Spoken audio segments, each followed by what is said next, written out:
How to solve the unsend messages in your Facebook Messenger. Welcome guys to this no short tutorial. I'm gonna show you how to fix the unsend messages easily and fast. First thing, open the settings on your phone, go to the apps manager.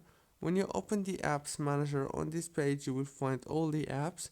Search for Messenger and click on it. It will take you to the app information page. As you can see, click right here on force stop and then click on the notifications management.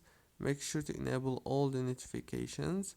Go back, click on data usage and disable the roaming data right here, and then go to the storage, click on clear cache, and the last thing you want to do now is go back to the settings again, go to the wireless and networks, enable the airplane mode for 3 seconds, and after that all what you want to do is disable it.